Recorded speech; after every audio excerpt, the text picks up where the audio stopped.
Bienvenida a. Siempre es un gusto conversar con alguien que tiene un criterio muy acertado y muy claro de lo que pasa en la política norteamericana, estadounidense.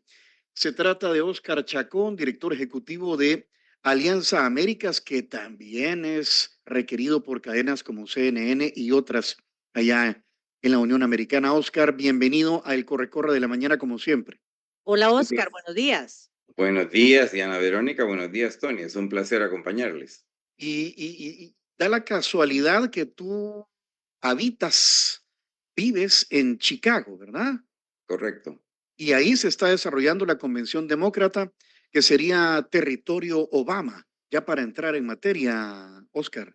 Definitivamente, territorio Obama y territorio firmemente demócrata. Como ustedes sabrán, este es un estado, pues, que ha estado gobernado ya por años por mayorías demócratas. El actual gobernador es demócrata. La legislatura estatal es dominada también por el Partido Demócrata. El alcalde de Chicago es un alcalde joven, negro, una estrella en cierta forma surgiendo dentro del Partido Demócrata. Así es que están en territorio firmemente demócrata esta convención. Sí, para entrar en materia, ayer fue el primer día de esta convención que supone terminar el jueves con la nominación oficial de Kamala Harris, o bueno, del ticket, ¿verdad? De Kamala Harris y Tim Walz, Correcto. candidatos a la presidencia y vicepresidencia. Y arrancó con un discurso, ya lo decía Diana Verónica, más temprano, muy emotivo del presidente Biden. Sí. ¿Qué rescatas tú de ese discurso de ayer, que prácticamente fue una despedida, ¿verdad? Claro, sí, es un discurso realmente sin poco precedente porque es muy extraño que un presidente que está en funciones, que está terminando su primer término presidencial, que de acuerdo a la ley estadounidense tienen derecho a postularse para una reelección, no lo haga. Y en este caso todavía más extraordinario porque hasta hace literalmente 6 semanas el plan era que iba a ser Joe Biden la persona quien asumiría formalmente la nominación del partido en esta convención. Y claro, la dinámica política dentro del Partido Demócrata ha dado un giro enorme. El presidente ayer, en su discurso, básicamente reconocía su deseo de algún momento de haber buscado la reelección y seguir como el candidato, pero su también alegría de poder tomar una decisión que, como él la describió desde el primer día, él considera que es la mejor decisión para su partido, para el país y para él mismo. Pasarle literalmente la batuta a quien actualmente es su vicepresidenta, es decir, Kamala Harris. Yo creo que lo que vimos ayer, no solamente en el discurso del presidente, sino cada uno de los discursos que se pronunciaron, es realmente vamos a decir, una actividad que denota un giro dramático en cómo el Partido Demócrata ha verdaderamente reorientado su campaña electoral presidencial del 2024, que hasta el día del debate entre Trump y Biden estaba siendo cada vez más dominada por una percepción de incapacidad de innovar, de incapacidad de acertar en cuanto al mercadeo electoral, y que vimos ayer un partido muy disciplinado, muy consistente en sus mensajes, en algunos momentos muy inspirador y también sorpresivo. No es usual, por ejemplo, que la presunta candidata aparezca fuera de programa en la primera noche, lo cual Kamala Harris lo hizo. Entonces creo de que, repito, con esta convención y con el discurso de Biden, el partido replantea su futuro inmediato en lo que resta de esta campaña, 77 días más o menos. Y yo reafirmo algo que les comentaba a ustedes la última vez que hablamos, y es de que creo que con este desempeño que ha tenido el partido en las últimas semanas y ahora en la convención, realmente es un partido que tiene todas las posibilidades de asegurar una victoria en noviembre. O sea, se vio ahora un partido mucho más compacto en su mensaje, Oscar, es lo que, mientras antes de que Biden renunciara o dejara la candidatura a la presidencia, habían como luces ahí, unos a favor, otros en contra, dudando de la capacidad, vaya, debido a su edad. Ahora ves un partido totalmente diferente en el sentido que está más compacto, ha traído nuevos bríos el hecho de que Kamala Harris sea la candidata. Así es. En pocas palabras, tu lectura es correcta, ¿verdad? Lo que sucedía, y yo nuevamente lo planteaba en nuestra última conversación, el Partido Demócrata tiene una maquinaria política, tiene una estructura nacional muy poderosa, una estructura nacional que ha venido asestando victorias de manera consistente en los últimos 6 juegos electorales que ha tenido esta sociedad. El factor disonante, el factor que creaba problema, era la falta de inspiración y confianza con la figura a la cabeza de este esfuerzo de reelección, es decir, Joe Biden. Al él decidir salirse, renunciar a la búsqueda de su reelección, esto le inyecta al Partido Demócrata justamente un vigor y una consistencia que no era tan obvia antes de ese momento en el cual él anuncia su salida de la carrera electoral. Y creo también de que la selección que hace Kamala Harris de Tim Walz también le ayuda muchísimo a Kamala Harris como la persona a la cabeza de esta boleta electoral. eh, no voy a decir neutralizando, pero por lo menos generando confianza de oídos más atentos a voces disidentes dentro del partido, como por ejemplo el sector del Partido Demócrata que ha sido muy crítico de la política de cheque en blanco para Israel, la política de apoyo prácticamente incondicional, que repito, anoche mismo vimos en varios discursos ya una línea que por lo menos pareciera estar abierta a reconsiderar, no el apoyo a Israel, porque yo creo que esa es una relación que es muy de larga trayectoria, pero más bien cómo condicionar, ¿verdad?, la política de Estados Unidos hacia Israel de una mejor manera. Y yo creo que todo esto le permite al Partido Demócrata seguir en esta contienda bajo un contexto de mucha mayor cohesión que le va a permitir capitalizar sus más importantes ventajas frente a Donald Trump y el Partido Republicano de hoy.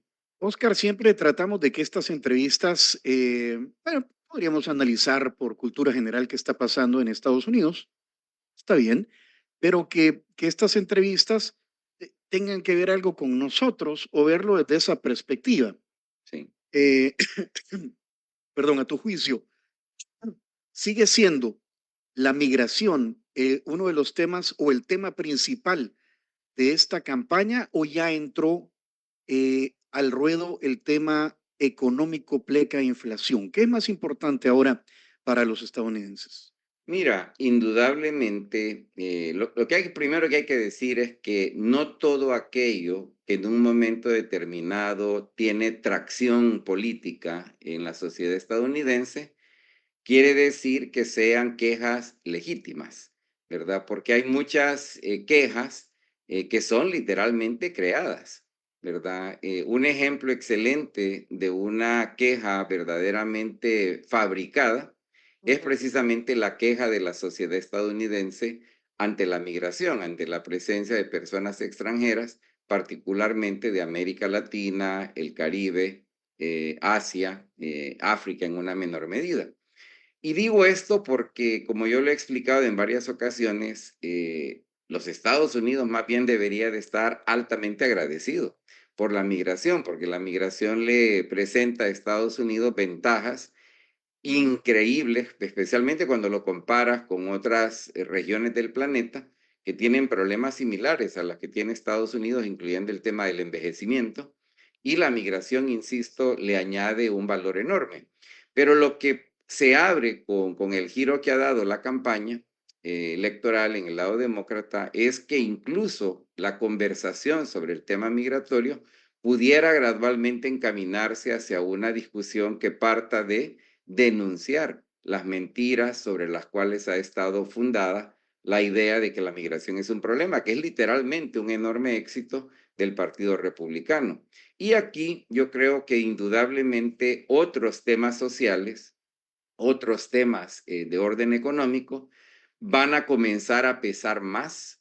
Creo de que anoche quedó bien claro que una de las líneas de ataque del Partido Demócrata va a ser legislar, gobernar para las mayorías y no únicamente para las élites ultra ricas de los Estados Unidos, que de paso, y esto no es una declaración de campaña, es un hecho documentado por cantidad de estudios, la gente más rica y las grandes corporaciones simple y sencillamente no pagan una carga tributaria adecuada, lo cual efectivamente limita el que se pueda avanzar en otros campos de bienestar público que ciertamente implica gasto.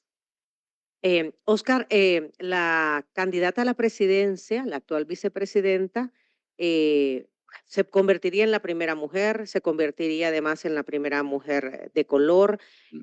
la primera mujer fruto de inmigrantes. O sea, el tema de inmigrantes, como tú decías, va a tomar relevancia porque una inmigrante es se podría convertir en la presidenta de los Estados Unidos.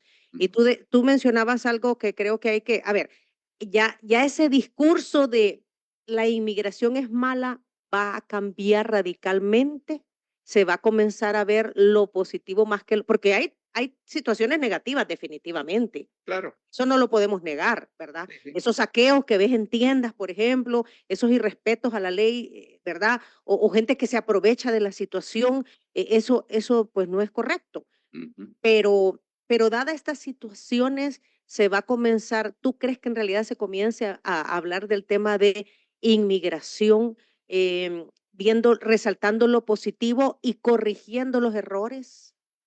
Yo creo que lo que la campaña y el giro que ha dado abre, y lo digo con toda claridad, abre, no cambia, ¿verdad? Pero abre la posibilidad de un replanteamiento de cómo entender y cómo hablar del tema migración y personas extranjeras que viven en Estados Unidos.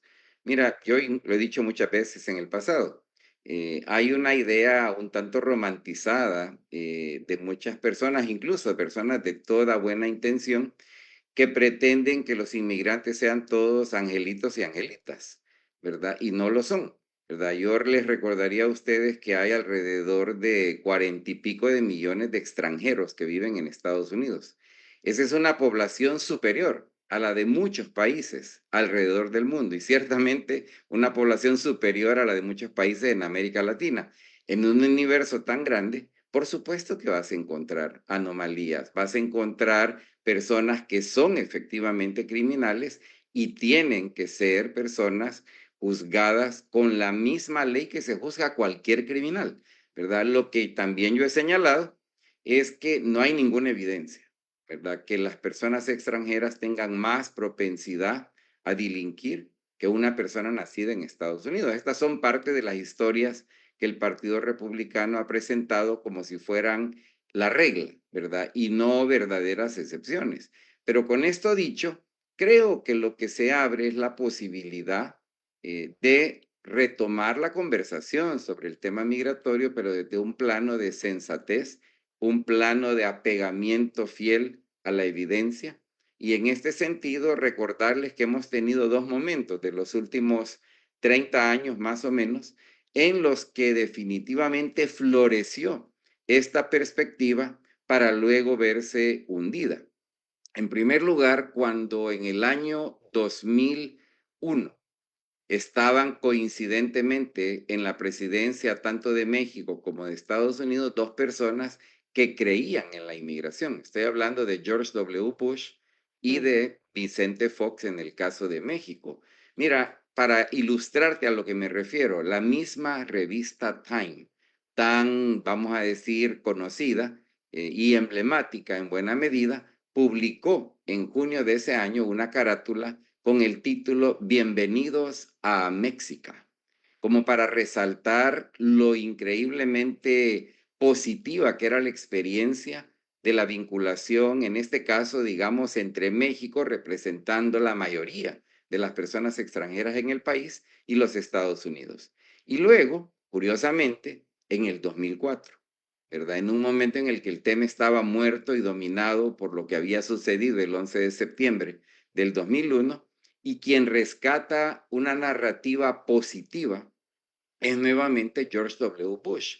Yo creo de que esos momentos que ahora parecen casi como imposibles, porque ni siquiera los recordamos, denotan precisamente el tipo de abordaje que debería de tener un tema como la migración, las personas migrantes de hoy, en el contexto de las más amplias tendencias de la sociedad estadounidense en el ámbito económico, social, político y cultural. Y tú señalas algo correcto. Ella, la presunta candidata, el jueves será oficial, es hija de dos extranjeros. Y esto indudablemente va a tener un rol dentro de la campaña y yo me atrevería a decir, va a ser un rol sumamente positivo, porque es una historia muy bonita que no es tan 100% extraordinaria, porque es la historia de millones de familias inmigrantes Exacto. que también han resaltado, como lo ha hecho Kamala Harris. Ujú. Em, Nuestro país viene de una relación diplomática con el actual gobierno un poco tortuosa a partir de los posicionamientos de Jean Elizabeth Mains Ujú, cuando era embajadora en nuestro país. sí, Luego estuvo el embajador Johnson, si no me equivoco, y ahora William Duncan. correcto. Eh, Te voy a hacer una pregunta, porque ahora las relaciones pues son distintas. Veo que son menos ríspidas, más, fluyen más, Mm. ¿verdad? Y la pregunta que voy a hacer es como, parece sencilla, o sea, parece sencilla, pero tú sabrás cómo la respondes. Eh, ¿A quién ves más cercano? ¿A Donald Trump o a Kamala Harris o al Partido Demócrata o al Partido Republicano? ¿O a quién le convendría más a nuestro país? Por ahí va la cosa. Mira, Que gane. vamos a empezar por decir que son preguntas diferentes, ¿verdad? Porque me estás preguntando en parte a quién le convendría más que estuviera en el gobierno en Estados Unidos, al actual presidente y el actual gobierno salvadoreño, o a quién le convendría más a los salvadoreños en general, Ujú. ¿verdad? Porque para mí son como dos diferentes preguntas. Si quieres, le entras a las dos. Claro, con gusto. ¿A quién le Mira, conviene más? Ajá. Porque lo mira, de aquí está definido, lo de allá es lo que está por definirse. claro, mira, al actual gobierno, comenzando por el mismo presidente Bukele, no es ningún secreto de que han ellos dado muestras de tener una preferencia, ¿verdad?, por un liderazgo republicano. Si ustedes ven la lista de las personas que asistieron a la toma de posesión de Bukele en junio pasado, ahí uno recoge pistas, ¿verdad? De por dónde andan las preferencias. Ahora, yo honestamente Ahora, creo que te interrumpo solo para decirte que vino una delegación oficial y una casi que del Partido Republicano, podríamos Vino, decir. vino el hijo de, Ajá. vino el hijo correcto, de Donald correcto, Trump. Ujú. así es. Sí, por eso estoy siendo pues muy general y diplomático, pero es obvio, ¿verdad? De por dónde andan los gustos personales del actual presidente y el actual liderazgo, que quien pues administra el Estado salvadoreño hoy por hoy. Yo creo de que esa apuesta pudiera demostrarse equivocada, ¿verdad? Si todo lo que estamos viendo fortalecerse en este momento termina siendo consumado. Es decir, la tendencia desde el comienzo de esta campaña ha sido una tendencia favorable para el Partido Demócrata. Y con el giro reciente del Partido Demócrata, esa tendencia se fortalece. Va a ser una verdadera sorpresa si Donald Trump logra, ¿verdad?, conseguir una victoria electoral el próximo noviembre. Su misma actuación pareciera aislarlo más en vez de insertarlo más en la mente de los votantes estadounidenses con sus actuaciones. Entonces, en este sentido, repito, la apuesta no oficial, pero la apuesta extraoficial del actual gobierno salvadoreño, del actual liderazgo político salvadoreño, repito, pudiera terminar siendo una apuesta equivocada. Y cuando digo equivocada me refiero únicamente al hecho que un gobierno vamos a suponer que de aquí a enero estamos viendo la inauguración como presidenta de Kamala Harris, pues por supuesto que van a tener todas las notas diplomáticas de lo que ha pasado con relación con un país como El Salvador. Y ahí es donde, repito, estas apuestas, en mi opinión, son jugadas de manera equivocada porque, francamente, yo creo que un gobierno debe de ser capaz de congraciarse con quien sea que esté en el gobierno en los Estados Unidos de América y no tomar preferencias porque pueden resultar negativas para su gestión presidencial. Ahora, para la mayoría de los salvadoreños, muchos de los cuales hay que recordar vivimos también en Estados Unidos, no hay ninguna duda de que la mejor apuesta para nuestro bienestar en Estados Unidos sería una administración Harris-Walz, por la sencilla razón de que es una administración que muestra claramente una preferencia para gobernar de manera que se favorezcan los intereses de las personas no ultramillonarias de Estados Unidos, sino las personas comunes y corrientes. Mira, muchos de los programas que se han resaltado en las últimas semanas, el tema, por ejemplo, de la ausencia pagada por razones de maternidad o paternidad, la importancia de abaratar el costo del cuidado médico, estas son preocupaciones de la gente común y corriente, no de la gente más rica de cualquier lugar del mundo. En este sentido, te diría de que, repito, visto desde la perspectiva de qué le conviene más a la mayoría de las salvadoreñas y los salvadoreños, yo diría de que una apuesta demócrata le es potencialmente más conveniente. Con esto dicho, también te digo una tercera cosa que me parece que es importante. Cuando de política exterior se trata, las diferencias entre el Partido Demócrata y el Partido Republicano tienden a ser diferencias relativamente menores.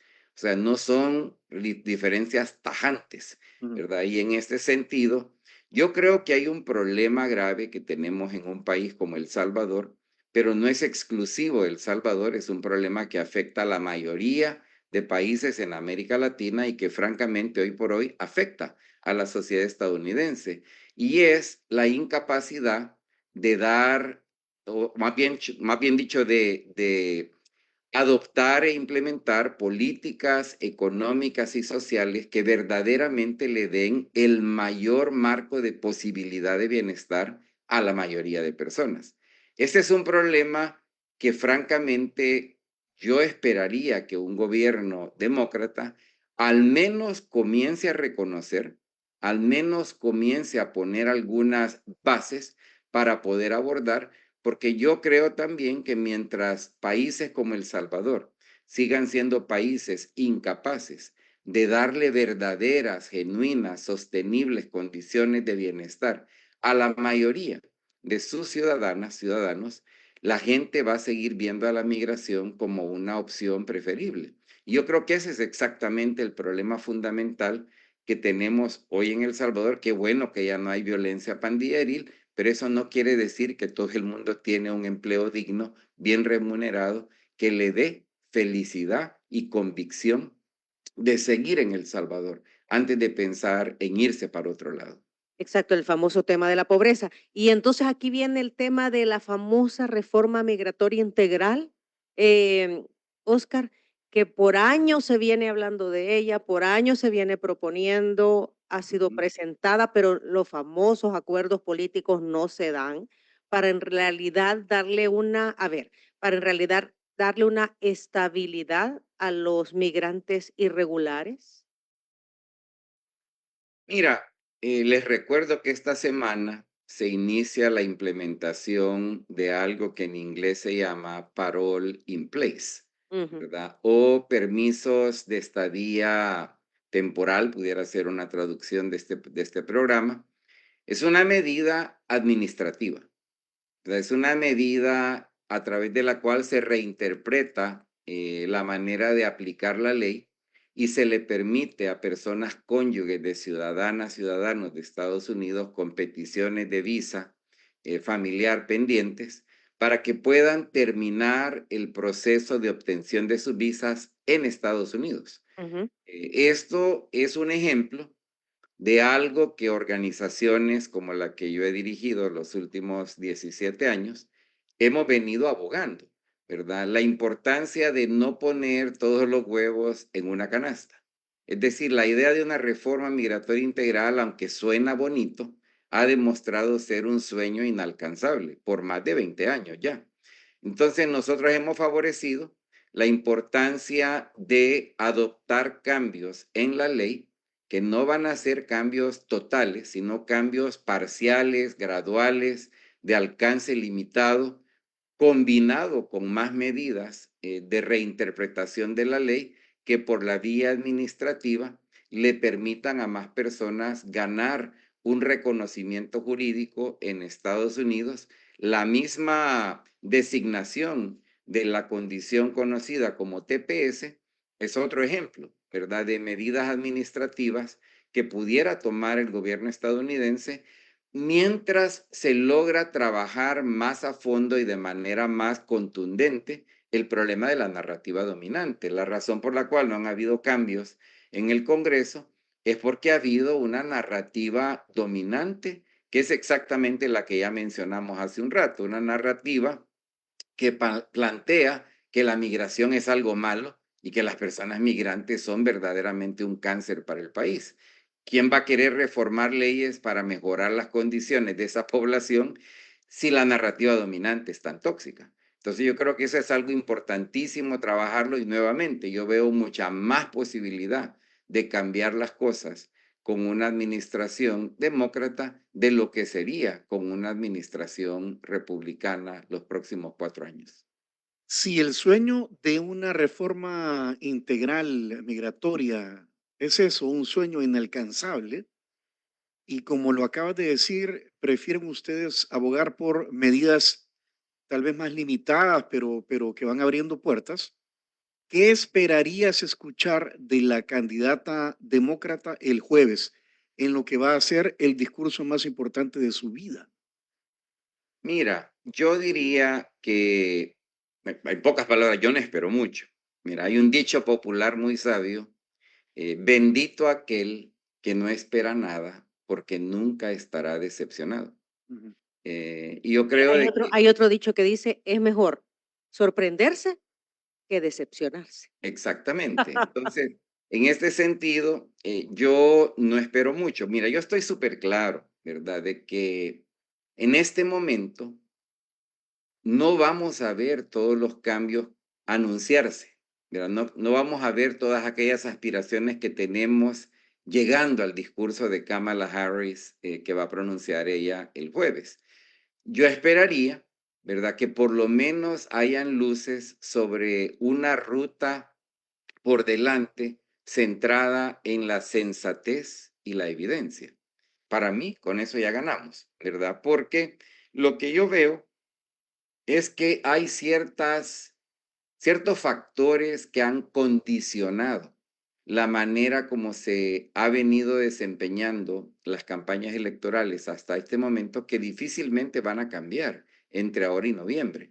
Lo que yo les acabo de estar señalando, la importancia de hacer un giro dramático en la narrativa dominante sobre el tema migración y personas migrantes, eso no va a pasar entre ahora y noviembre, ¿verdad? Eso probablemente va a tomar más tiempo. Entonces, pero lo que yo sí tengo muy claro es de que hay mucho menos obstáculo en el panorama. Si hay una administración demócrata los próximos 4 años, de que si hay una administración republicana. O sea, cuando el punto de entrada al debate de Donald Trump es vamos a deportar 1 millón de personas inmediatamente, o sea, te repito, no es un buen punto de inicio que le dé esperanza a personas inmigrantes que actualmente no tienen papeles en Estados Unidos. Entonces, yo creo que lo que vamos a escuchar el jueves es un discurso que posiblemente incluso retome algunos elementos de lo que ha sido el discurso mayormente equivocado sobre el tema migratorio. Y te voy a poner un ejemplo bien concreto. Es muy probable que Kamala Harris va a decir algo a efecto de que vamos a seguir fortaleciendo el control fronterizo para minimizar los ingresos irregulares a nuestra frontera. Muy probablemente lo Ah, va a decir. sí. Sí, No pero porque eso es bien sea neutral. Ujú. No porque sea correcto, porque honestamente les digo, o sea, ella es una mujer muy inteligente, es una mujer preparada. Ella sabe que la razón por la cual tanta gente sigue llegando a Estados Unidos es porque esta gente ha sido literalmente expulsada de sus países por razones económicas, sociales, políticas, culturales. E Y ella sabe muy ella bien. ella ha liderado el proyecto del Triángulo Norte, por ejemplo, para Sí, nosotros. pero Y muchos para dicen serte no franco, los resultados. Ajá, lo que pasa es que no, es que ese proyecto no es nada nuevo, compañero. Yo lo vengo oyendo desde que estoy en noticias. Eh, sí, no es nada nuevo. Y para da los serles frutos franco, esperados. yo lo he mencionado muchas veces, es un enfoque que la misma Kamala Harris sabe que es un enfoque equivocado, ¿verdad? Porque miren, el problema de la pobreza, el problema de las políticas excluyentes en nuestros países, literalmente estamos hablando de una operación de corazón abierto para corregirlo. Entonces, no lo vas a reparar con aspirinas, ¿verdad? Y cuando, por ejemplo, Kamala Harris dice, hemos gestionado $20,000 millones en nuevas inversiones para los próximos 10 años, ella sabe perfectamente bien que $20,000 millones, comparado con lo que ingresa en los 3 países de la región norte de Centroamérica, El Salvador, Honduras y Guatemala, estás hablando de un porcentaje significativo de lo que ingresa en un año en concepto de remesas. Entonces, estás hablando, repito, ¿verdad?, de una solución que ella misma sabe que es inadecuada. Además, yo les recordaría a ustedes, en ningún lugar del planeta se ha generado un cambio transformacional en el plano de bienestar económico única y exclusivamente a partir de incrementos en inversión extranjera. Se requiere mucho más que eso. Mira, yo nunca me gradué, pero pues tengo bastantes estudios sobre economía y sé suficiente sobre qué se requiere para cambiarle el rumbo a una nación, a una región, cuando de desarrollo económico equitativo, sustentable se refiere. Y por eso les digo, ella y su equipo saben perfectamente bien que este es un tema súper complejo que incluso no se va a resolver en cuestión de 5 o 10 años. Esas son apuestas de 25 o 40 años, pero hay que empezar por algún lugar.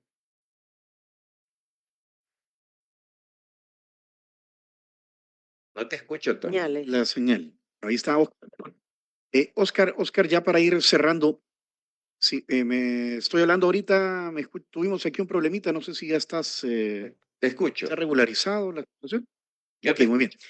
En el 2016, bueno, Donald Trump se enfrentó contra otra mujer, Hillary Clinton. Ella obtuvo más, bueno, el voto popular lo ganó Hillary y el voto de los colegios electorales, que es el que al final termina valiendo, lo ganó Trump y así llega a la presidencia. Mm, ¿Podría dar, o sea, qué de distinto hay ahora en el escenario que es cuando Trump se enfrenta a otra mujer? Claro. Lo primero que es sustantivamente diferente es que en el 2016 la mayoría de personas en roles de dirección en el Partido Demócrata, la mayoría de analistas estaban 100% convencidas que Hillary había ganado, que Hillary iba a ser la próxima presidenta. Es más, les recuerdo un dato súper interesante. La noche de la elección, el periódico New York Times, hasta las 7 de la noche, hora de Nueva York, aseguraba que Hillary tenía 85% de posibilidades de victoria, ¿verdad? En la elección. Entonces, cuando se aborda una elección bajo la premisa de que tú ya prácticamente ganaste, todo es diferente. Hoy ese no es el caso, ¿verdad? En segundo lugar, no solamente Kamala Harris es una mujer, sino que es una mujer negra y hay que recordar que desde el año 2020 hasta la actualidad ha habido una evolución importante en la sociedad estadounidense, un impacto de mayor apertura hacia personas de minorías étnico-raciales, en este caso una mujer negra como lo es Kamala Harris. Entonces, este factor es súper importante porque es un factor emotivo, esencialmente, y es un factor que el Partido Demócrata lo estaba jugando muy mal hasta el momento antes de la salida de Biden. De entonces para acá, el entorno ha cambiado. Pero lo tercero y lo más importante que les diría yo que es diferente es que todos sabemos que en Estados Unidos las elecciones las deciden el colegio electoral y esto quiere decir las deciden 6, 7 estados de la Unión Americana. El Partido Demócrata está enfocado como rayo láser en fortalecer su capacidad de persuasión, su capacidad de movilización electoral en esos partidos para que no les pase lo que les pasó en el año 2000, porque les recordaría también que en el año 2000 igual, ¿verdad? El candidato demócrata ganó el voto electoral, pero perdió, ¿verdad? El voto del colegio electoral igual lo que pasó en el 2016 y repito, no creo que van a ser torpes como para correr riesgos en no hacer absolutamente todo lo que puedan para asegurar que no se repitan esos dos momentos de la historia relativamente reciente. Son Wisconsin, Pensilvania, Michigan, toda el área de los Grandes Lagos, los Sí, estados pendulares. Nevada es parte ahora también de los Nevada. estados decisivos, Carolina del Norte, muy probablemente Georgia entra también en esa lista. Bueno, hay aquí un par de comentarios. Hay gente que te ve, aquí está, dice Juan Carlos Amaya Cruz, ese invitado es un gran demócrata, no es republicano, dice. No, eso lo dice el número Ah, 9996. bueno, sí, sí, sí. 9996. Lleven a uno que no sea tan demócrata, O sea, liberal. un republicano. Hay que llevar un. eh, Mira, eso tienen los panelistas en los Estados Unidos, que hay panelistas que abiertamente son analistas y dicen soy demócrata y el otro es Claro. republicano. Ajá, es que son analistas con su línea Con definida. su línea bien definida. Exacto, Eso. no se denominan Ajá, neutrales. Así claro. es. Ajá, Y ¿verdad? fíjate que solo para clarificar a quien puso esas líneas, yo realmente soy un analista independiente, pero sí veo los datos, sí veo los hechos, ¿verdad? Es más, a mí me invitan medios de prensa precisamente porque no tengo problema criticando al Partido Demócrata, especialmente la política del Partido Demócrata en campos múltiples, como igual lo hago con un republicano. Es más, creo de que es bien importante distinguir entre evaluar lo acertado de políticas vigentes o propuestas de política sin que necesariamente vos seas o demócrata o republicano. Es más, si alguien fuera a revisar mi antecedente como votante, descubrirían que con frecuencia yo voto independiente. O sea, no voto ni por demócratas ni por republicanos. Precisamente porque creo de que ambos partidos tienen cosas acertadas y han tenido, Claro. especialmente en el pasado, políticas correctas también en el caso republicano, no en los años más recientes, porque es un partido que está demasiado volcado hacia creencias dogmáticas que no sirven para mucho. Pues sí, todos los partidos o los gobiernos, ¿verdad? Tienen puntos positivos y hay puntos que no son positivos. Bueno, y tú lo acabas de decir, la misma Kamala Harris sabe que con ese esfuerzo del Triángulo Norte no se ha hecho nada de lo que se podría esperar. O sea, estás diciendo que no fue el esfuerzo necesario para llevar desarrollo a los países del Triángulo Norte. Bueno, el Sí. tiempo se nos terminó. Te voy a poner rapidito el audio de un amigo radio escucha, Luis Alvarado, que es periodista, que tiene unas preguntas y brevemente nos contestas también, por favor, Vale. Oscar. Escuchamos a continuación. Buenos días, saludos cordiales para todos y todas. Tengo dos preguntas para don Oscar. Mucho saludo, mucha admiración, mucho respeto. Uno, ¿cree usted que la decisión de retirarse la toma única y exclusivamente el vicepresidente Biden o se da más como una especie de estrategia, ¿verdad? Una especie de explosión controlada dentro del Partido Demócrata que, lejos de lo que se podría esperar, no cae, digamos, en el caos que provocan digamos, los intereses particulares, los intereses de grupo? Y dos, ¿cree usted que a Donald Trump le afectó negativamente los comentarios que hizo sobre El Salvador y sobre el presidente Nayib Bukele? Muy buen día de nuevo, saludos y bendiciones a todos. Que fue bien peliculesco, o sea, Ujú. el atentado contra Trump, de ahí que el otro que se va a Camp David, que la Pelosi que supuestamente le dice o te vas por las buenas o por las malas, y entonces manda el comunicado y les Qué dio vuelta la tortilla bien hollywoodense. Mira, para responder directamente, yo creo que el presidente Biden tenía todo el interés de ser el candidato. Esto es algo que personas como yo lo habíamos advertido desde hace más de 2 años, que era un error, que Biden estaba ya demasiado avanzado de edad y que deberían de abrir la puerta para nuevas voces. Creo de que la conclusión definitiva se toma posterior al debate del 27 de junio. Y eso no fue tan fácil, ¿verdad? Fue rápido, pero no fue fácil porque, insisto, muchos demócratas en roles de liderazgo rehusaban hacerle el llamado a Biden precisamente a renunciar. En ese sentido, yo creo que ha sido una combinación afortunada de eventos que le da al Partido Demócrata una condición de nuevamente ser el partido con las más grandes posibilidades de asestar una victoria el próximo noviembre. Y lo segundo, yo honestamente creo de que los comentarios sobre El Salvador únicamente caen dentro de la lógica de seguir demonizando a las personas extranjeras. No creo que nos daña necesariamente de forma directa. Yo creo de que la mayoría de la gente que ha tenido oportunidad de conocer a personas, hombres, mujeres, salvadoreños, saben de que nosotros no somos pandilleros, o sea, de que las pandillas son una aberración, son una excepción, pero de ninguna manera definen quién es una persona salvadoreña. Yo me atrevería a afirmar que la mayoría de estadounidenses que nos han conocido más bien piensan con admiración de las personas salvadoreñas que vivimos en Estados Unidos.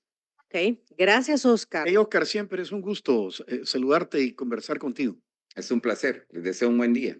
Igual, un gran abrazo, Saludos Oscar. hasta Igual, Chicago. hasta Y pronto. aquí te tenemos guardado tu cherito café, ¿oíste? Muy La- bien, la vez pasada- trataré de pasar la próxima vez. La vez pasada me lo encontré aquí, Sí, conocí a su mamá y aquí en Galerías. Y le dije a Tony, ay, ahí estaba el cherito café de Oscar, pero andabas ahí también, ¿verdad? En tu Guárdenmelo, que vuelta. ahí llego al ratito por el cafecito. Aquí te estamos esperando. Un abrazo. Gracias. Cuídense mucho, un abrazo. Hasta luego. Y si quieren volver a escuchar esa entrevista, pongan atención antes a lo siguiente, Diana Verónica. Así es, antes pongan atención a Cherito Café. Gran frenón que pegué ahorita. Cherito Café, ¿por qué? Porque es el café que tomamos aquí en Diana Verónica y Tony y nos enorgullece que muchos nos dicen, yo quiero Cherito Café. ¿Cómo lo encuentran? Es fácil, váyase a Bolingo Plaza en el Boulevard del Hipódromo, ahí está Cherito Café. También en las tiendas Tengo o contáctelos en las redes sociales, en Instagram y en X, @cheritocafé.sb. Ya vino San Martín, aquí don Tony está de cachete con cachete. Mira, en San Martín puedes seguir disfrutando todo lo que tiene en el mes de agosto. Pay de manzana, pay de higo, de limón o pay de queso, disponibles en todas las sucursales de San Martín. Puede también pedir el servicio a domicilio de San Martín al 2215-1515 o si no, haga como nosotros. Utilice a Línea Rosa. Siempre hay una conductora de confianza para ti en Línea Rosa. Las contactas en el 6200-4491, fácil, o a través de Línea Rosa App. Hoy sí. Atención a lo siguiente. Si quieres volver a escuchar esta entrevista, ingresa a 360podcast.es.